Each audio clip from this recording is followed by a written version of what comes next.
Welcome to Purple Easel Spotlight, where we put the spotlight on artists and creatives. My name's Latoya. And I'm Megan. And we're both art instructors here at California's largest paint sip studio, Purple Easel. Today we're going to be covering Edward Hopper. Ooh. I'm super excited about this one. So he was an American realist artist who painted oil paintings of commonplace subjects that invited narrative interpretations of his art, which I think, like, if you didn't know anything about him, you could just end it right there, because when you look at his artwork, you're gonna... The story. Yes, it definitely tells multiple stories that you can kind of gather from. He was born in 1882 to a well-off family and got good grades in school, but by age 5, his family saw that he had a knack for art. And so they encouraged him to pursue it, and as he got older, his parents would supply him with, like, supplies, materials, magazines, books that were art-related.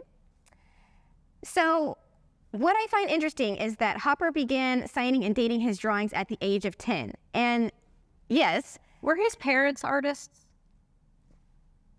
Because I don't find that most artists have that supportive of parents unless their parents are also creative. I didn't see that. Actually, but I don't think they were. I knew that it was like Nacu, New York, where it's like north of the Hudson River. Mm-hmm. And it was like a beachy, watery kind of town. Like there was a lot of boats and that kind of situation. Okay. That's what I really know about his background. But the reason why I'm bringing up this sketch is, one, I find a lot of parallels between him and I, actually, because I too signed and dated my artwork around that age. But also, I think it's very, very, very, very, very important to do so. I don't know why. Like, keep records of your stuff. I don't know. Yeah. It's kind of a good idea to do it. As somebody who has meticulously tried to pull up images and find the date on things, I can definitely appreciate dates are helpful. Yes. So, I mean, it's like a regular sketch of a 10-year-old, but I think it's important for the viewers to be like, find date. Context. Yeah. Yeah. By his teens, he was working with watercolor, charcoal, pen and ink, and he also did political cartoons. But while he was in high school, he thought about becoming a naval architect, which I thought is funny because when I was in high school, I wanted to be an air pilot, like for the Air Force. Oh, really? Yeah. Kidding. And then my mom was like, no, you stick to art. And actually, yeah, when he graduated high school in 1899, he was like, I'm going to stick with art. I'll just do art. So his parents insisted that he study commercial art to have like a reliable source of income. Low-key me when I went to school for graphic design, because I initially wanted to be an illustrator, but I was like, the money, so I did graphic design. He entered New York School of Art and Design, which is now called Parsons School of Design. It's kind of like a hoity-toity, like very well known, yeah. Yeah, what do you call it? Private school, there we go. Yeah. And he studied there for 6 years. One of his teachers, named Robert Henry, stood out to him, though, imbuing Hopper with a certain philosophy when it comes to painting. So his teacher would say things like, it isn't the subject that counts, but what you feel about it. And forget about art and paint pictures of what interests you in your life. Which I think is pretty... So don't worry about making high art, just do things that you enjoy. Exactly. And let it become art, essentially. Mm-hmm. And also Hopper was big into like philosophy. That shaped him a lot. He's an introverted guy, so I feel like that's, to be, when you look at his artwork, you're gonna be like, okay, all of this makes sense. Hopper then did what a lot of artists do, have a lot of art jobs they didn't like, to put like food on the table, and traveled. So he did quite a bit of illustrating, and he's just like, I hate it, but I have to do it to make monies. But by 1923, Hopper was doing a lot of watercolor, and he re-encountered his soon-to-be wife, Josephine Navision. By the way, Navision is the coolest last name I've ever heard. That's very cool. It sounds like some clairvoyance, like foresight. Navision. So Josephine, who was also an artist and a former student of Robert Henry, kind of helped him out with his getting into art museums and things of that nature. Yeah. So with Josephine's help, 6 of Hopper's watercolors were admitted to an exhibition at the Brooklyn Museum in 1923. And despite having the Great Depression going on around these times, he actually did pretty well for himself, because it was harsh times back then. Great Depression. For any artist to do well is like extra. Imagine how he would have done if it wasn't a Great Depression. Exactly, yeah. So the critics were like, oh, you got to see his work. And also keep in mind, in the early 20s, he was getting into museums. He's like, okay, I'm making hundreds to a few $1,000s. I can buy a new car. I could travel some more. Like, he's big chillin' at this point. So the first one that we're going to look at, which is one of his most populars, it's Chop Suey 1929. And I just kept thinking of System of the Down. Oh my God. Very, But thanks a lot, Toya. this whole time I was like, when I was making this, I kept thinking Chop Suey. But stunning, love it. Very quiet, even though, so technically, supposedly, the lady is meaning her doppelganger. But a lot of people were like, no, that's not her doppelganger. There was a lot of people who dressed like that back in the days. Those were just two friends. I'm reading it as two friends. Right. And that was the style. Yeah, exactly. House by the Railroad, 1925. And we just love the quiet peacefulness. Everything about his art is very, very like... Yeah, like you don't want to interrupt it. Yeah. It's the library of artists. Yeah. You're like taking a moment, you know? I love just the hint of red up at the top. It really brings it together for me. Because it's really subtle and a monotone palette, except for that little punch. Yes. New York movie, one of his most famous ones as well, 1939. It's the contrast for me. I mean, it's a split screen. Yeah. There's like such a defined middle. Yeah. And you got two totally different things going on. Like there's the busy show atmosphere, and then another little just break up with her. Yeah. Happening. And that's what is so great. Passive, yeah, about his pieces is they tell a story, but you just don't know what the story is. Yeah, you got to make up your own. Yeah, and that's one thing I really like about his work, and just the quietness too. Again, like on the left-hand side, you got the busyness, but on the right-hand side, you have this like, again, does she just break up? Is she... You know, this were, I don't know, She just hates the film. Not a fan. From 1931 and beyond, he was killing it. Major museums, including the Whitney Museum of American Art and the Metropolitan Museum of Art, paid thousands of dollars for his work. He sold 30 paintings that year and 13 watercolor pieces, but he really popped off in the 1940s. Yeah, it is quite a bit. So he feels like a lot. Like I wonder how much he was producing versus how much he was selling. Because 30 paintings in a year, yes, that's quite a bit. A lot. At this point, he's big chillin'. And here we have 1942 Nighthawks. I love this painting. Yes, I love it. And he was saying that he subconsciously painted the loneliness of a large city. And there's no trash. There's like not a lot going on. It's Disneyland where everything is always nice and clean. Is that a thing? Yeah. Oh. Yeah. So like if you go to other amusement parks, you might not realize it. And then you go to Disney and you're like, dang, because there's always somebody with like things hit the ground and they're swept up immediately. The trash cans are almost always empty. Like they're never overflowing. Like there's just this care that's given to the overall experience, and it gives me kind of those Main Street vibes. Oh, okay, I see what you're saying. Also, this is inspired by a real place, but this isn't a real place. This is what the Art Institute of Chicago had to say about this. In an all-night diner, 3 customers sit at the counter opposite a server, each appearing to be lost in thought and disengaged from one another. The composition is tightly organized and spare in details.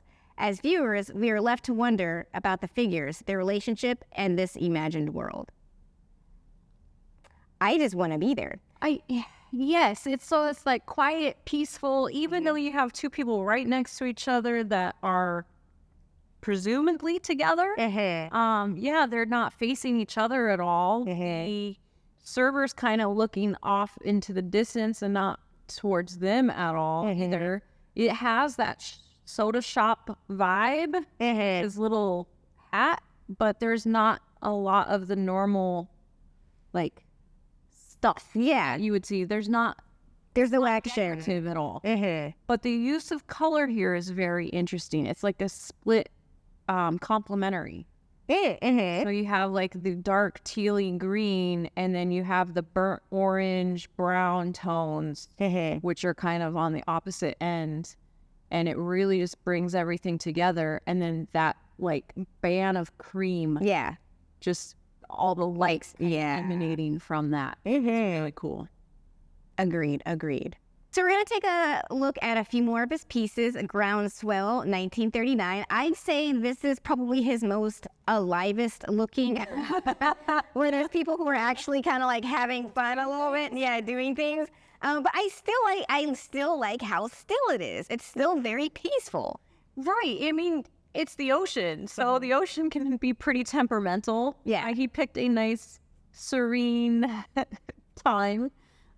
Barely any clouds in the sky. Very sunny, and bright. And the clouds that are there, I do like them because they're very kind of wispy. They are very wispy. Yeah. It's funny because here at Purple Easel, we do a lot of clouds, and it tends to be something that our guests struggle with pretty consistently. But I tell them, I'm like, look, if you can paint it, it probably exists somewhere out there. Yeah. Clouds are funky. Yes. There's so many different kinds. They don't so many different colors. Like, it just, as long as they're not all the exact same size and shape, and you're not going for that Toy Story looking background, like, you're good. I know. We try to tell them, but the people, they don't listen. We need an example of right. all these famous artworks of different kinds of clouds. Exactly. We have Gas, 1940, very much giving Ian vibes, my fiance. Totally does. Yes, I saw this in my Ian. We have that painting of the truck. And my fiance style is very much American 1900s. So very Americana. Yeah. Now this is one of my favorites, Rooms by the Sea, 1951. And again, it's just chill. But also he himself was very chill. He's very introverted and very much just like in his books, into philosophy, into traveling. His life was like a no ruckus kind of, I'm into that. Yeah. So I like the vibes of his paintings because it makes me feel like what I want to portray in my paintings, which is you're just alone, chilling by yourself. But not that you're alone, like you're lonely. It's more like you're in a solitude and you're in a peaceful place. Yeah. And there is a very subtle difference. Like, you can be alone and be lonely, but you can be alone and be perfectly comfortable and happy and content with where you are. Yes. So another one, Office in the Small City, 1953, is still on more alone vibes. But I just love his bright colors are really, really bright, and his dark colors are really, really dark. It's the contrast, like that shadow just slicing through. It gives so much depth. It defines the shapes that are happening. It's very well thought out. Like, you've got a lot of white in this particular one with the building in the background and then all of the foreground. But it's like frame within a frame. It's a very interesting composition. So I feel like a lot of his pieces are like that. They're very squarish, or they're very cut off, or they're very like linear. They're very like straight, boom, and then you have something else happening, boom. Like there's a lot of angles. Yeah. He was a photographer before it was as popular. Okay. Like his eye of like cropping things has a very photography vibe. Yes.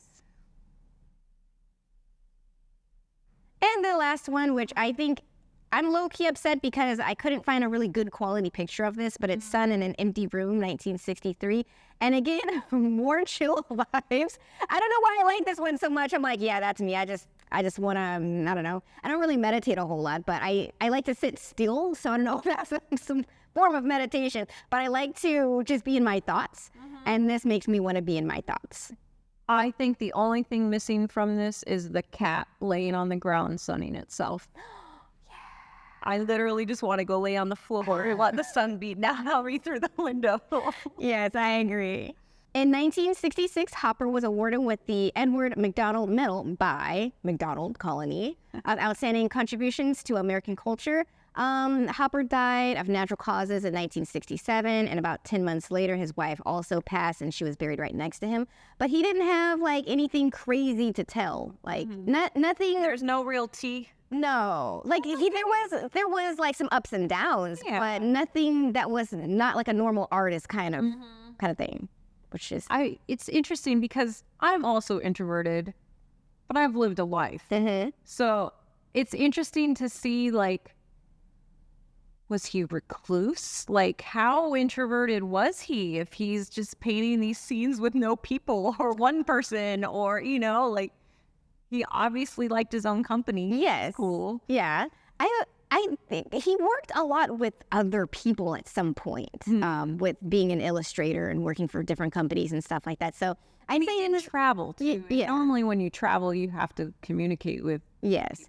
And his wife was very extroverted, actually. Oh, so yeah. Us introverts, we always find an extrovert to tag along with. Yeah, to ease the weight. They find us and then pull us to their adventure. Exactly. That's exactly it. Yes.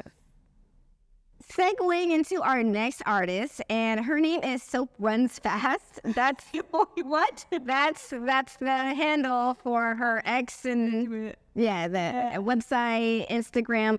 And in fact, a previous artist that used to work here, Emily, she's the one that put me on to this artist. And they're so cute and so sad. So I feel that Hopper's art is kind of like alone, but not alone, but not lonely. This artist is definitely sad, but it's cute sad. It's very adorable. And so there's these captions to her pieces that she makes, and I don't know if they're titles, but there's always these captions on all of her all the social media platforms have the captions to them. So I'm not sure if they're titles, but I will read them to Megan, and then I will show Megan the picture. So this first one is, he went to a costume party, but he's the only one dressed up. That just already sounds sad. Oh, poor baby. That's pumpkin. They're so adorable. And they're very much like, the reason why I also chose this artist is because there's like there's cats.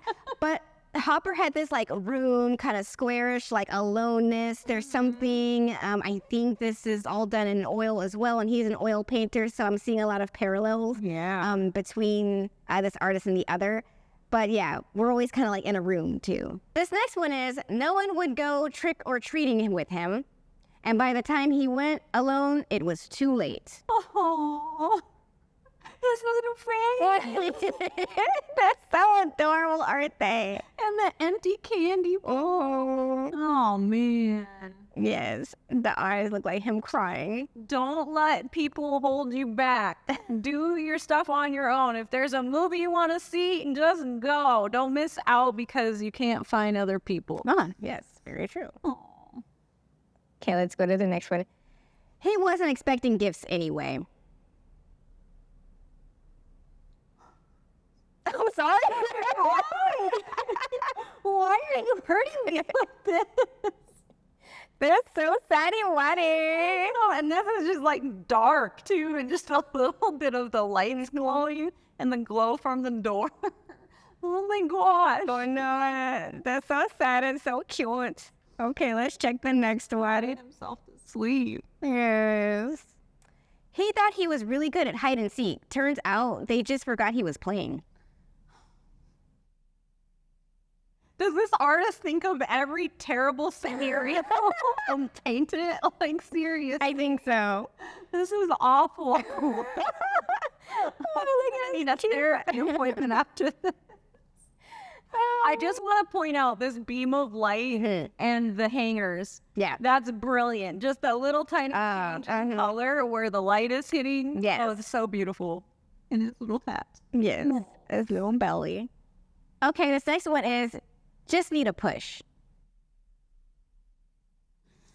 Them shorty legs, are you working for? No. And this one's very, very cute because you get that more painterly look in the cat too. Yeah. This reminds me of myself. Oh, I was an only child, and I always said that I would never have just one kid because I was a lonely child. And I literally made a swing for my tree in the front yard of my grandma's house. I would just hang there by myself. I spent a lot of time in that tree.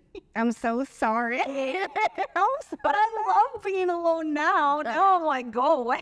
Everybody. So, and it all worked out. I hope so. And then the last one is waiting.